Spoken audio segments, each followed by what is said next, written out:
What's going on, everyone? This is Kevin here, coming at you with my Motorola Moto G Pure review. So let's get started. Now, the Moto G Pure was launched in October of 2021, and it's yet another budget device from Motorola. Now, this phone is being sold factory unlocked. It will work with all the various US carriers, and it's also being offered at the actual carriers themselves. So I know, for example, this phone is being offered at Metro by T-Mobile. It's also at Boost Mobile, I believe Cricket Wireless as well. And many of these carriers are offering very generous deals if you do want to get this device, especially if you want to switch in from another carrier. So to my understanding, at some of the carriers, you can even get this phone potentially for free. Now, we'll be linking to it in the video description, and I'm sure price is subject to change as time goes on.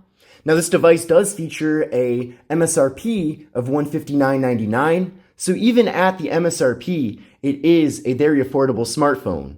And it certainly is nice that we do still have affordable devices being launched because not everybody's looking to spend a ton of money on a smartphone.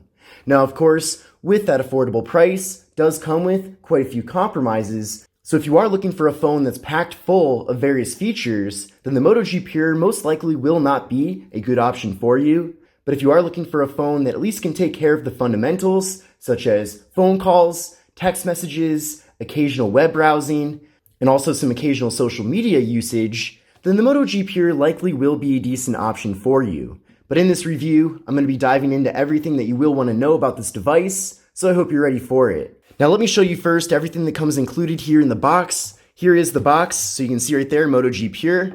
Now, again, if you do get this phone from a carrier, it is possible that the packaging might be a little bit different, so keep that in mind. This is, of course, the unlocked version of the phone. So getting into the box here, we have some literature. We also have a SIM card removal tool.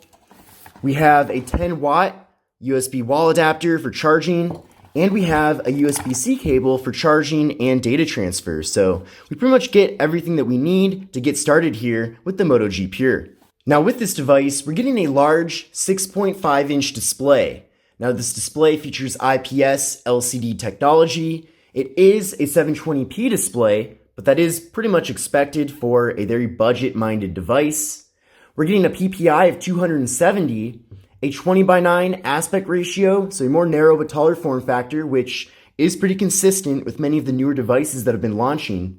And we're getting an 80.6% screen-to-body ratio. So as far as the general form factor and design goes of at least the front panel of the phone, this is pretty generic, especially in the sense that we have a water drop notch right there and a thicker bottom bezel. This design has been repeated a ton of times with various phones from a variety of different brands, and this general design easily could have come out in 2018 and been pretty consistent with many of the other phones that had launched at that time. So I'm not saying that's necessarily a bad thing. Again, it is a pretty practical design, but at the same time, it doesn't feature really anything new or different that we haven't seen before. But for most people out there, again, if you just want a phone that works and gets the job done, then that doesn't really even matter. Now, as far as the display goes, of course, I did mention that it is 720p, which isn't quite as good as 1080p, but in general, colors are good enough. Also, things look decently crisp and clear. So if you're using this display to watch videos or browsing the web or reading an article or an ebook, for example, it's going to get the job done with no issues at all. Maybe the only downside with this display is that sometimes the viewing angles might not be that great, especially in outdoor environments. But again, for a budget device like this one, you really can't ask for too much. Now, in that water drop notch is a 5-megapixel front-facing camera. And a little bit later on in the video, I'll be showing you a variety of different photo and video samples from this device. But in general, I've been pretty happy with the results, again, taking into account how affordable this phone actually is. Now with this phone, we're getting 32 gigabytes of internal storage, and along with that, we're getting microSD card expansion. Now to be honest, 32 gigs of internal storage is not a lot. And to make matters even worse, the system software takes up a good percentage of the actual storage on the phone. So you can see here, I've already managed to use 55% of the internal storage, and the actual system software takes up 11 gigabytes of it. So again, you're definitely going to want to pair this up with a microSD card, but in general, I still wish we would have gotten 64 gigs instead, because in my opinion, even having a microSD card doesn't make it quite as good as having a lot of internal storage. But if you want to put a microSD card in the phone and then use it to offload your various videos and photos, then that certainly will be an improvement versus doing nothing. But definitely consider how much space your current phone has, and then take that into account when getting this device, because if this device has less space than your current phone, then I'd imagine you are going to be running into some problems. Now, there's no wireless charging with the Moto G Pure, which is to be expected as this is a budget device. But one cool surprise is that not only do we get a fingerprint sensor on the rear of the phone, but this device also features face unlock. So we'll give the fingerprint sensor a try right now. Nice and quick and accurate. Not quite as fast as a more premium smartphone, but for what it is, it does work, which is great. And then you can see here in the device security section, we also have face unlock. So I do appreciate that we have multiple methods for getting into the phone, as it certainly does come in handy. Now with this device, we're getting a dual camera setup on the rear of the phone. We're getting a 13 megapixel main camera and a 2 megapixel depth sensing camera to assist with portrait mode. And the Moto G Pure does support portrait mode for both the rear and front cameras, so I do appreciate that. I know that that is a very popular feature with many people, as they do like to take those photos with those nice blurred out backgrounds. But one feature that is missing here with the Moto G Pure, as far as the cameras go, is an ultra wide angle camera. Now we have been seeing ultra wide cameras with many phones in this budget segment, so if that is a feature that maybe you currently have, or a feature that you do want to gain, then just know that with this phone, you're not getting it. Now, video recording with this device does max out at 1080p with both the front and rear cameras, which is totally fine and completely expected. You can see that we have photo mode, of course, video mode as well. We can swipe up and there's some various settings here that we can adjust, like aspect ratio, timer, flash, active photos. Also, we can go over to this menu in the bottom right corner, and there's even more options like portrait mode, cutout, spot color, panorama, live filter, pro mode. There's also a time-lapse mode for video. There's even a more detailed settings menu right here as well. Now, I will be making a dedicated camera tips and tricks video for the Moto G Pure, so we'll go deeper into all these various features. But essentially, it's not feature-packed because we really don't even get that many different cameras as it is here with the phone. But for what it is, if you just want a phone that can take decent photos and videos, this will get the job done. Now, taking a look at these various picture samples, in general, I am pretty happy with it. Again, you can't expect too much from an affordable entry-level smartphone like this one. But at the same time, I feel like the image quality is plenty good, and if you want to take a photo and post it on social media, you're certainly not going to be embarrassing yourself by any means with the quality. So it certainly works. And that's pretty much all you can ask for with a device like this one. And I'll let these samples speak for themselves.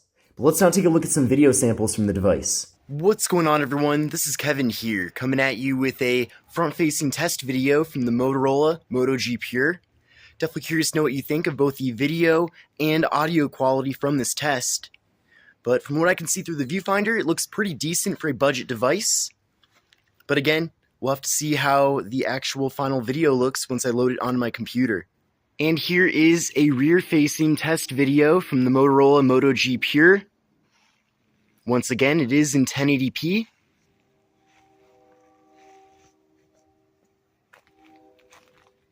We have pretty quick autofocus in video mode, which is definitely very awesome.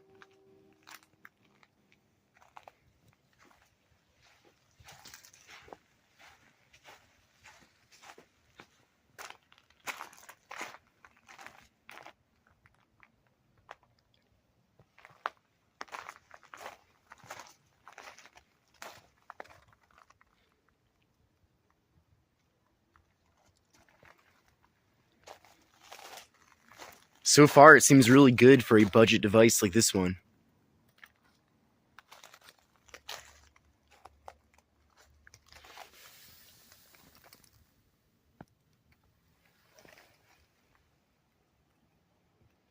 Now with the Moto G Pure, we're getting 3 gigabytes of RAM paired up with the MediaTek Helio G25 processor. So 3 gigs of RAM is pretty decent. Of course, that's probably the bare minimum at this point that you want to get with an Android phone in 2021.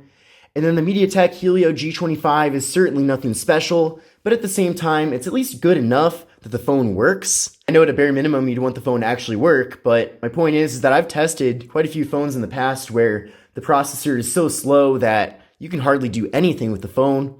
But at least with the Helio G25, it does make this phone plenty usable. And as I mentioned at the beginning of the video, if you're using this phone for the main fundamentals that you'd want to use a smartphone for, such as taking photos and videos, and also making phone calls, text messages, occasional web browsing, occasional social media, then the performance will be good enough. But if you are someone that is constantly using their phone, then I think you'll definitely be disappointed with the performance that you're getting here with the Moto G Pure.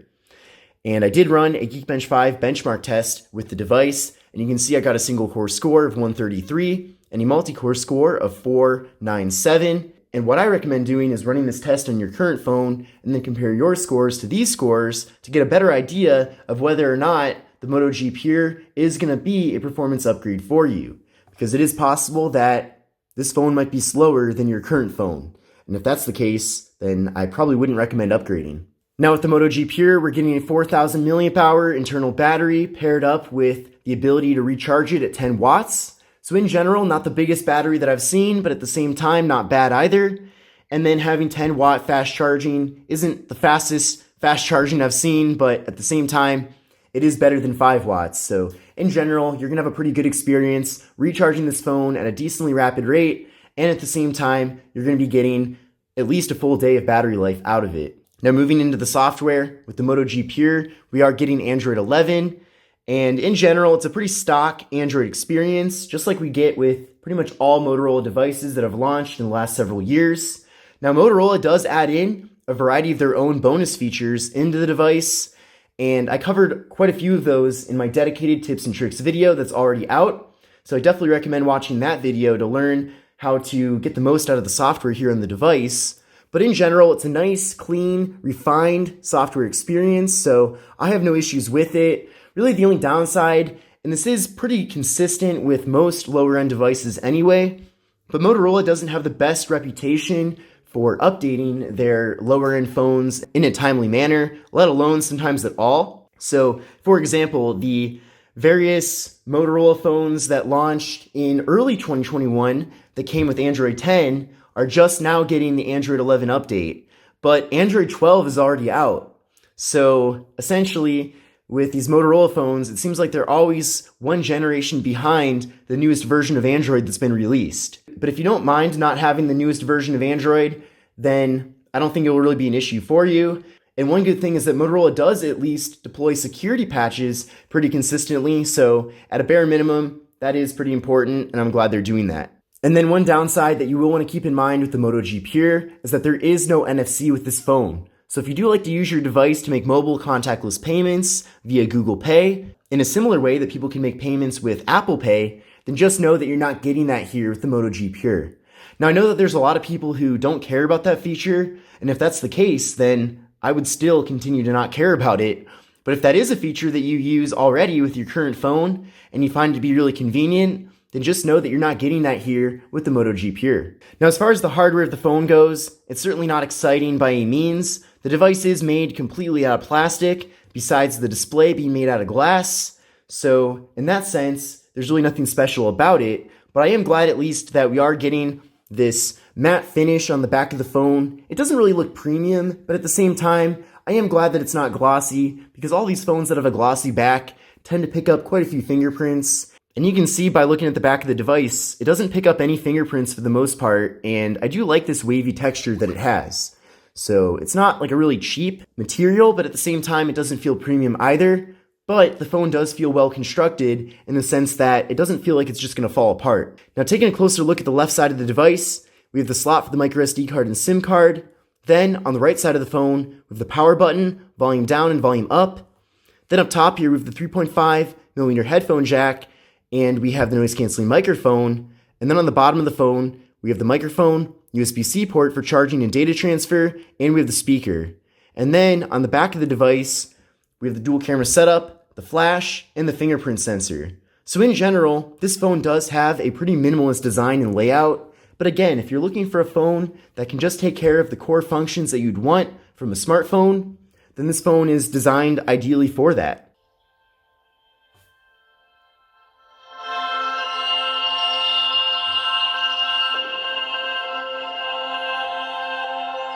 So in general, the video viewing experience with the Moto G Pure is actually pretty decent.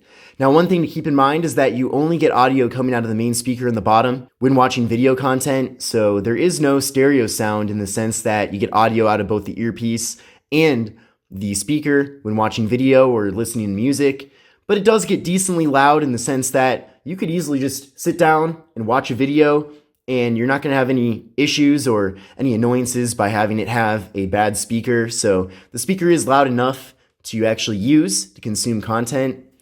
And also, with this display being so large at 6.5 inches, despite it being 720p, it still does provide a good experience because everything is nice and big. You can even crop in further if you want to crop into that 20:9 aspect ratio. So it does give you a pretty immersive video viewing experience. And again, compared to budget phones in the past, where they typically would have really small displays, I really do appreciate that we're getting such a large display here with the phone, as it does make it great for watching video content, for example. Now, of course, that same idea does carry over to reading articles because, again, you'll be able to see things quite a bit larger here in the phone compared to a phone that has a smaller display. So in general, I'm a big fan of the form factor here with the Motorola Moto G Pure. But this concludes my review of the Moto G Pure. Again, by no means is it the best phone out there, but as a budget device, I feel like we're getting a pretty good value out of it. So you really have to keep your expectations in line, especially considering that at many carriers, this phone is often given out for free in exchange for people switching in from a different carrier. So you definitely get what you pay for, but at the same time, the Moto G Pure is good enough for the regular tasks that you would want to accomplish with a smartphone. But I hope you enjoyed my review of the Moto G Pure. If you liked it, give it a thumbs up. Take a look at the various links in the video description to see the most up-to-date pricing and availability. But this is Kevin here, and I will see you in the next video. Take care.